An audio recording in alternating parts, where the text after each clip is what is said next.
Well, thank you, Madam President. Good morning to everyone. Secretary Gina Raimondo, Secretary Deb Haaland, I want to thank you both on behalf of the President and myself for your leadership. I have watched closely as you have taken the helm at the Department of Commerce and the Department of the Interior, respectively, and I see how dedicated you have been throughout your careers to improving the lives of the American people, of all people. Thank you.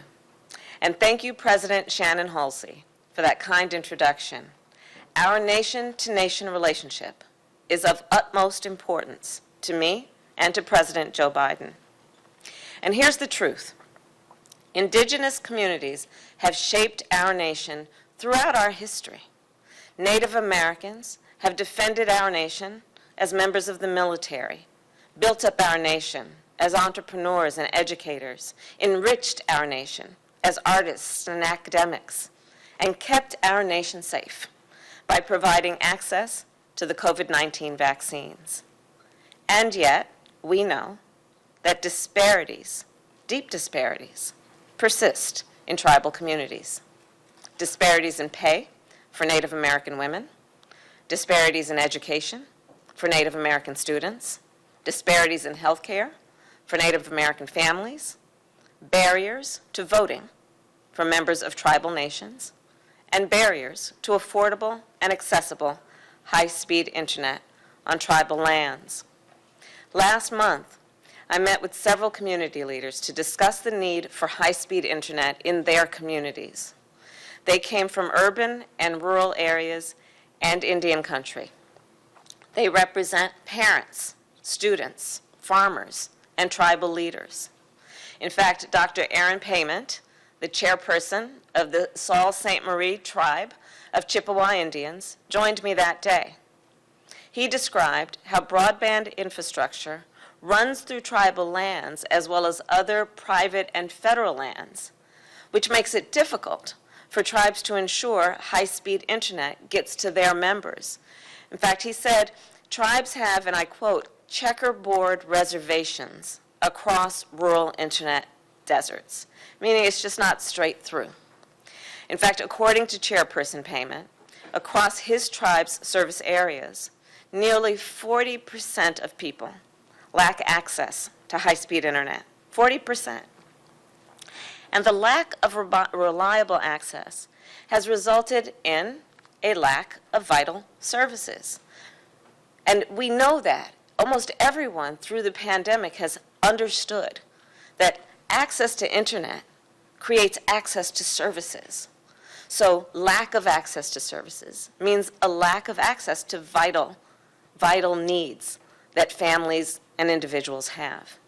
And then compounding the disparities that persist, the disparities that existed before, compounded by what we saw during the pandemic, and of course, what we must do then going forward, understanding this is not just an intellectual conversation about access to technology, it's about access to education, it's about access to health care. So Chairman Payment said that tribes are being left behind, and he's right, and we must do something about that. And that is why we are here today.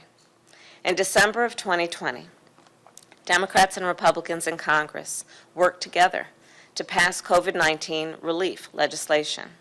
And I was in the Senate at the time, and it was abundantly clear that broadband infrastructure had to be part of the bill. Why?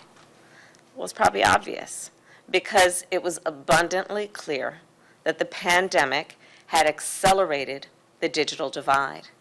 Just think about it. As some Americans have been able to connect to high-speed internet for school and for health and for work and to run their businesses and see their families, many others across the country, including those in rural and tribal communities, have indeed been left behind.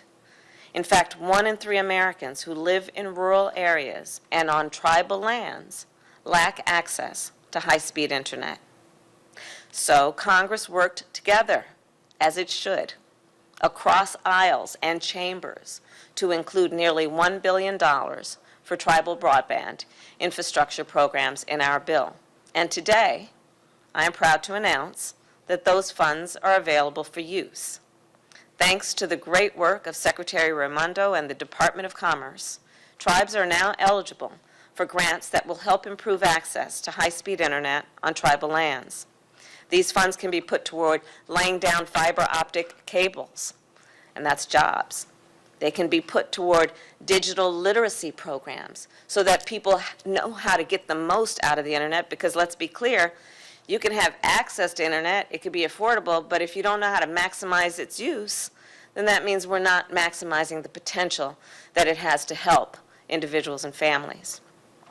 And these resources can also be put toward apprenticeships and job training for line installers and fiber splicers and equipment installers. So these are the jobs that are being created, but also the skills that will be developed, and our initiative supports that skills development. And let's not forget, these funds are in addition to the American Rescue Plan's historic investment in our tribal nations, the largest made in our country's history. And the President and I are particularly proud of that. Our nation is making significant progress in fulfilling our government's obligations to tribal nations.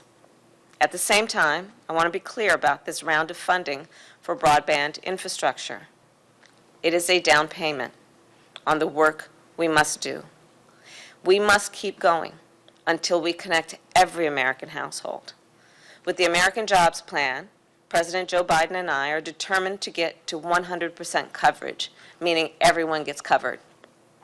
Our plan would create good jobs, building up world-class broadband infrastructure in every community.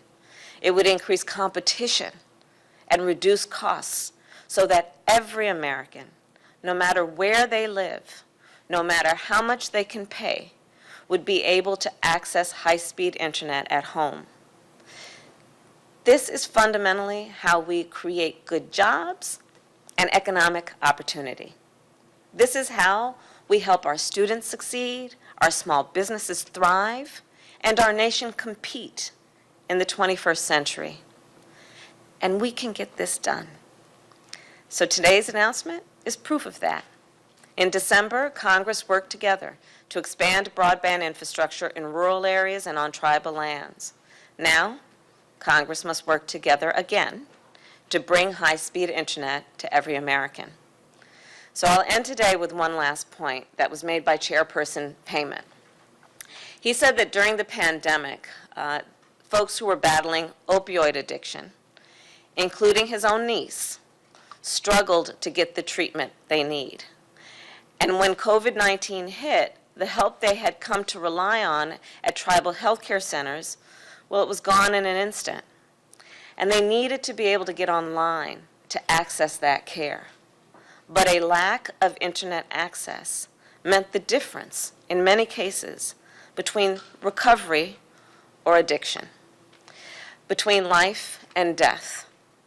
America, high-speed internet is a lifeline, and there is work left to do to ensure that we are all connected. So let's celebrate this announcement today, and then let's get back to work tomorrow. And thank you. And now I'm going to hand it over to Secretary Gina Raimondo.